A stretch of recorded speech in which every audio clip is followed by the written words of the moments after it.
ચાલો આજે આપણે એક ટ્રી સર્જન બનીએ. આપણું મિશન છે એક ખૂબ જ નાજુક ઓપરેશન પાર પાડવાનું.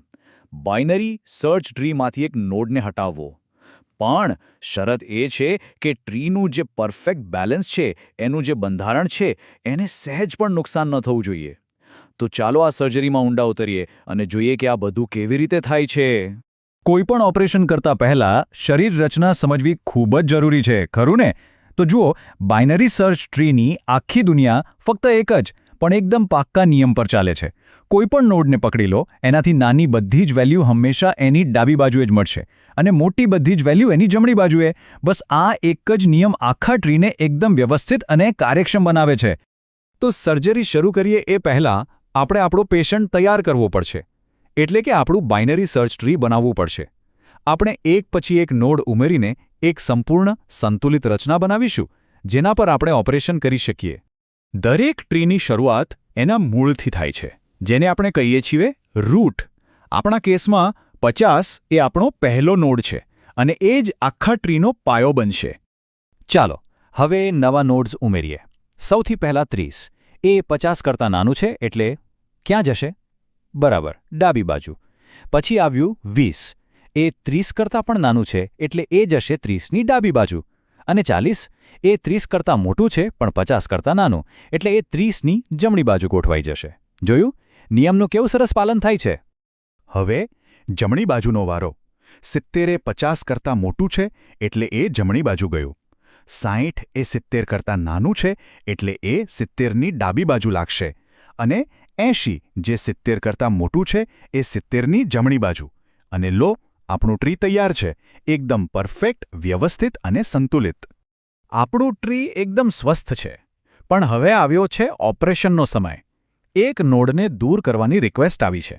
અને આ કામ ખૂબ જ નાજુક છે, કારણ કે એક નાની અમથી ભૂલ પણ આખા ટ્રીની ગોઠવણને બગાડી શકે છે. આ જ તો સૌથી મોટો સવાલ છે. ટ્રીનો જે મૂળભૂત નિયમ છે એને તોડ્યા વગર આપણે એનો એક ભાગ કેવી રીતે કાઢી શકીએ? આ જ પડકારને પહોંચી વળવા માટે આપણી પાસે કેટલીક ખાસ સર્જિકલ ટેકનિક્સ છે. જુઓ, આપણી સામે મૂળભૂત રીતે 3 અલગ અલગ પરિસ્થિતિઓ આવી શકે છે. પહેલો કેસ સૌથી સહેલો છે, એવો નોડ જેને કોઈ ચાઇલ્ડ નથી. બીજો કેસ એવો નોડ જેને ફક્ત એક જ ચાઇલ્ડ છે. અને ત્રીજો, સૌથી ચેલેન્જિંગ કેસ, એવો નોડ જેને 2 ચાઇલ્ડ છે. ચાલો આ ત્રણે કેસને એક એક કરીને સમજીએ. ચાલો વોર્મઅપ કરીએ સૌથી સરળ પ્રક્રિયાથી.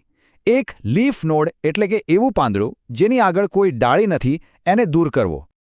આ એકદમ સીધું સાદું ઓપરેશન છે. અહીં નોડ 20 ટ્રીના છેવાડે છે. એને હટાવવા માટે બીજું કંઈ જ નથી કરવાનું. બસ એના પેરેન્ટ નોડ એટલે કે 30 સાથેની એની કનેક્શન લિંક કાપી નાખવાની છે. બસ પતી ગયો. ટ્રીના બાકીના ભાગ પર કોઈ જ અસર નહીં. એકદમ ક્લીન કટ. અને કોડમાં આ કેટલું સરળ દેખાય છે એ જુઓ. આ સી કોડ ખાલી એટલું ચેક કરે છે કે શું નોડની ડાબી અને જમણી બંને બાજુ ખાલી છે. જો જવાબ હા હોય તો બસ એ નોડની મેમરી ફ્રી કરી દો અને નલ રિટર્ન કરો. એટલે કે લિંક તૂટી ગઈ. સિમ્પલ અને એકદમ અસરકારક. સરસ. હવે આપણે થોડા ઊંડા પાણીમાં જઈએ. હવે એવા નોડને દૂર કરવાનો છે જેની પાસે એક ચાઇલ્ડ છે. આને એક પ્રકારની બાયપાસ સર્જરી સમજી લો. જ્યારે આપણે એવા નોડને દૂર કરીએ જેની પાસે એક જ બાળક હોય, તો એ બાળકને સીધું પ્રમોશન મળી જાય છે. એ પોતાના પેરેન્ટની જગ્યા લઈ લે છે અને સીધું જ એના ગ્રેન્ડ પેરેન્ટ સાથે જોડાઈ જાય છે. આ રીતે ટ્રીની જે સાંકળ છે એ તૂટતી નથી. અને આ રહ્યો એનો કોડ, જે આ બાયપાસ ઓપરેશનને અંજામ આપે છે. એ ચેક કરે છે કે શું ફક્ત ડાબી બાજુ ખાલી છે કે ફક્ત જમણી બાજુ.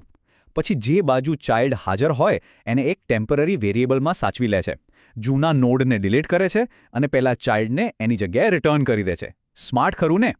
અને હવે આવે છે મુખ્ય પડકાર. સૌથી જટિલ, સૌથી રસપ્રદ કેસ. એવા નોડને દૂર કરવો જેના 2 ચાઇલ્ડ હોય. અહીં જ એક ટ્રી સર્જનની ખરી કસોટી થાય છે. આપણા ઉદાહરણમાં આપણે સીધા રૂટ નોડ એટલે કે 50 પર જ ઓપરેશન કરવાના છીએ. હવે આને તો સીધો કાઢી ન શકાય, કારણ કે એની ડાબી અને જમણી બંને બાજુ આખા સબટ્રી છે. જો એને કાઢી નાખીએ તો ટ્રીના 2 ટુકડા થઈ જાય, આખી રચના ભાંગી પડે. એટલે અહીં આપણને રિપ્લેસમેન્ટની જરૂર પડશે, એક ટ્રાન્સપ્લાન્ટની. તો આ પરફેક્ટ ડોનર કોણ હશે? એનું નામ છે ઇન ઓર્ડર સક્સેસર.